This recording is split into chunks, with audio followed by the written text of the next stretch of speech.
对吧？为什么他要被？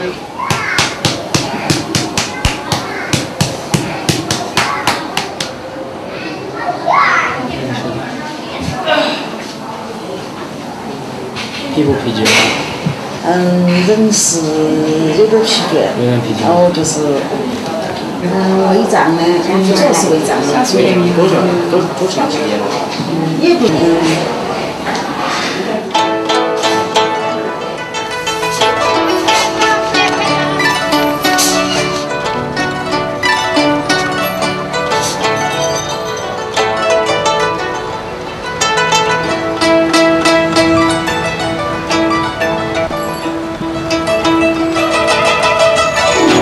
איך שהגעתי לסין, מאוד התלהבתי מכל דבר.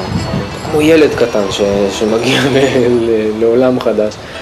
ונורא רציתי להיות סיני, רציתי לדבר סינית כמו סיני, רציתי לאכול כמו הסיני, מין התלהבות כזאת. Nimrod Hadani is my cousin. It's difficult for me to express in words the pride and admiration I have for Nimrod's achievements in China. So I decided to go to China and make a film about him to show these feelings. And to tell the story of Nimrod, my cousin from Israel who came to China and unlocked for himself the so-called mysteries of Chinese medicine and fell in love with and married a charming and headstrong Chinese girl.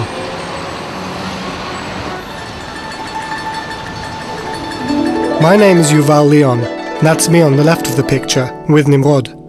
Nimrod and I were inseparable as children. That is, we were inseparable in the times we were together, for I grew up in London and Nimrod in Haifa. Every school holiday my family would return to Haifa, and Nimrod and I would play together in the neighborhood from morning until evening.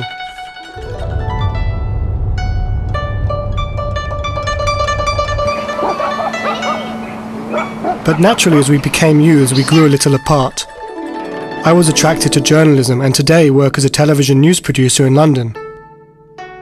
Nimrod, already from the age of 15, became very interested in karate in the East, and it's from here that his story really begins. התחלתי להתאמן בקראטה, ואז מאוד עניין אותי, התחלתי להתעניין בזן, ובכל הנושאים האלה מהמזרח. הוא קרא הרבה ספרים בבית שיעורים למזרח, כולל הוא התעניין טיפה בזן ובצ'יקונג וכל מיני דברים מהסוג הזה. But the army service put a temporary stop to his growing fascination with the East. Nimrod became an officer in the elite Golani Brigade, and thoughts of Zen were pushed to the back of his mind, but only to the moment when he was released from the IDF, and he recalled his interest in the East. בשלב מסוים פתאום נמאס לי מהכל, נמאס לי, רציתי לעזוב הכל, לנסוע החוצה ולהגשים את החלום הזה שלי, פתאום הכל עלה לי חזרה, להגשים את החלום הזה, לנסוע למזרח. היה איזשהו לחץ בנושא הזה של סין, סין הזה לא הייתה כל כך פתוחה למערב, והוא הלך ללא נודע, הוא פשוט, הוא אסף אינפורמציה על כל מיני אוניברסיטאות ועל כל מיני מקורות לימוד, ואנחנו היינו מאוד במתח. אחת מהאוניברסיטאות בסיצ'ואן ענו לי הכי מהר, וזה נורא הרשים אותי שהם עונים מהר, מנומס, אפקטיביים. In February 1995, Nimrod arrived in China and began to study Chinese at the university in Chengdu.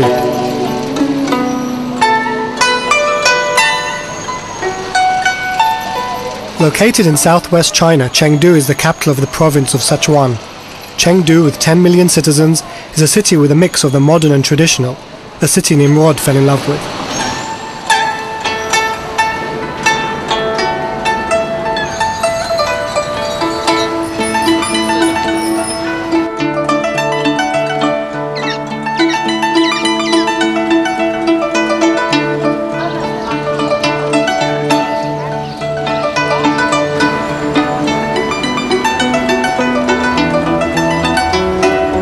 ממש התאהבתי בזה, איך שהגעתי התלהבתי מהשפה, כאילו זה היה קשה בהתחלה, היה נורא שונה.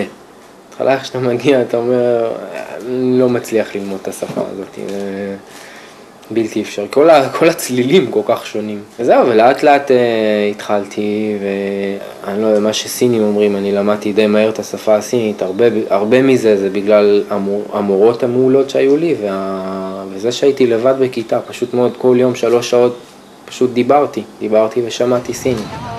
His teachers gave him a Chinese name, Hanlimong, which translates as building friendly bridges, and the meaning is between China and Israel.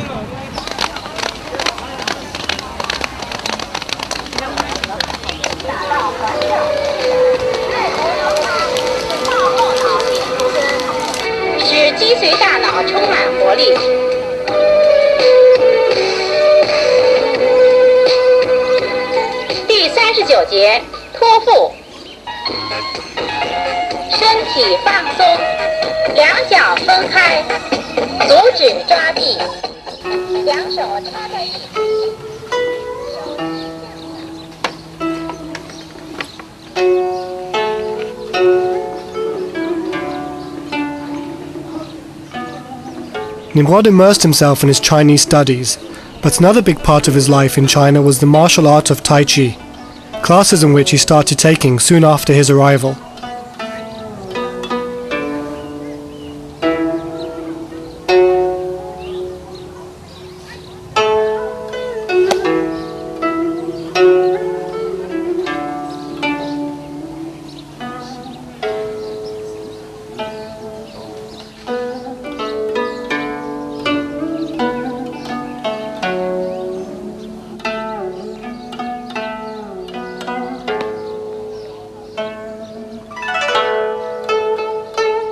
טאי-ג'י זה חלק חשוב מאוד מהחיים שלי בסין. אני חושב שזה גם מה שהחזיק אותי בריא פה, כי אני למדתי כמו משוגע. כל ערב הייתי הולך להתאמן בטאי-ג'י.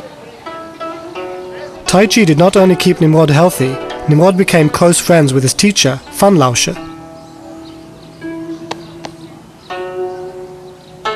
人还是可以，也看得出是下了功夫，但是呢，有些动作并不规范。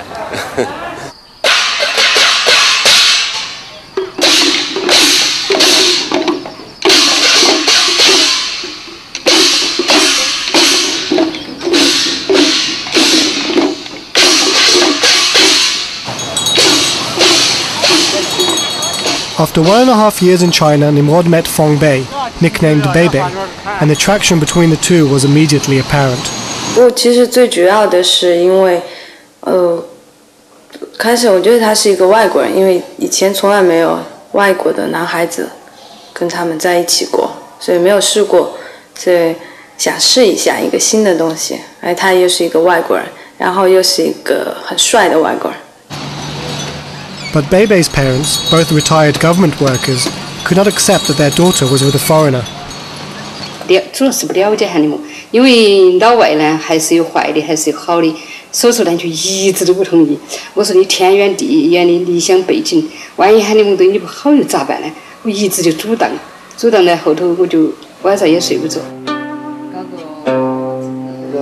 我的父母，我的家里人，因为他们开始 不太喜欢他，因为他是一个外国人，他们不接受这样的我跟一个外国人在一起，所以开始的时候他们很反对，而且他们叫我父母的朋友来劝我不要跟他在一起，还有我的亲戚，我的父母的家里的人，他们都来劝我不要跟他在一起。但是我觉得我喜欢他，所以我只想跟他在一起。 היה להם כל הזמן לפני זה פחד שאני רוצה לקחת אותה לישראל ולמכור אותה שם. כי בסין יש דבר כזה שנקרא גואימאי, כאילו זה אנשים שחוטפים פה ילדים קטנים או נשים. 还有人家以前说的，有些跟着出去把人家卖了那些，就这样子的，所以就有很多复杂的想法。 מה שהבנתי מבייבי, שהיא דיברה עם אמא שלה והיא שאלה אותה. אז אמא שלה היא חברת מפלגה קומוניסטית. ולהם כשהם היו יותר צעירים פשוט עשו להם שטיפת מוח שכל מה שבא מהמדינות קפיטליסטיות זה רע. זה אנשים שמשעבדים, אנשים בלי רגשות. As well as having difficulties with the parents, Nimrod and Beibei had confrontations with the Chinese police. לא הרגשתי שום דבר פה בעניין של מדינה קומוניסטית או חוסר חופש. לא הרגשתי את הדברים האלה, ואחרי שנפגשתי עם בייבי התחילו קצת צרות.